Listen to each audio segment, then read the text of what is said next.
What is going on, everyone? Breeze here. So I've talked quite passionately about the Overwatch competitive scene, mostly because I've seen what it's done for games like League of Legends and CSGO. Having a huge competitive scene makes games live on for a much longer time than they traditionally would, which is why I was, and still am, excited for the Overwatch League that was announced at BlizzCon.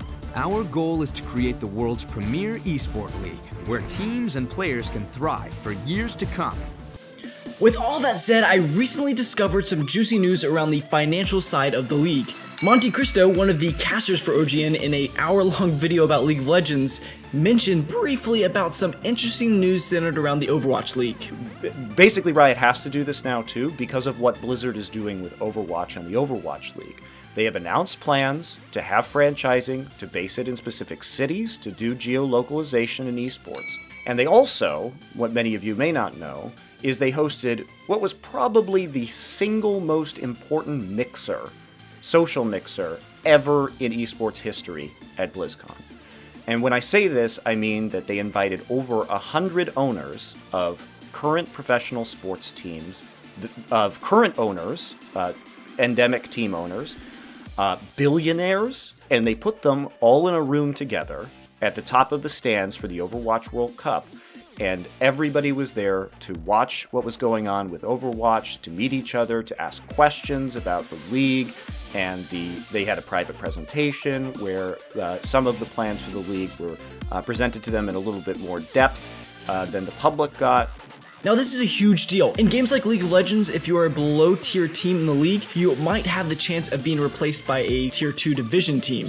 And as an investor, this is pretty scary. Even top tier teams have bad years. And thus is why Overwatch is attracting so much outside capital from billionaires and also team owners and a whole assortment of other people with a lot of money.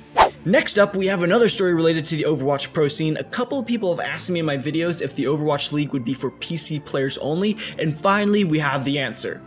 Nate Nanzer, who runs up the Esports division for Overwatch, tweeted in a reply to this question saying, PC only for now.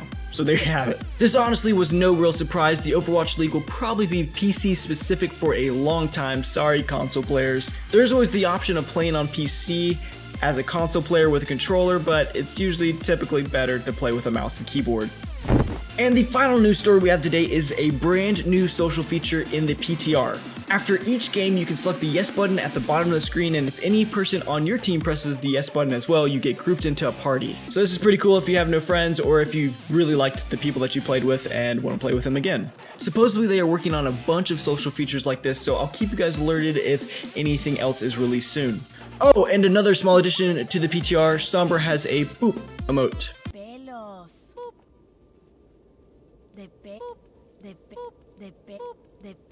Alright guys, that is all for this video. Thank you all so much for watching. As always, have an amazing Thanksgiving.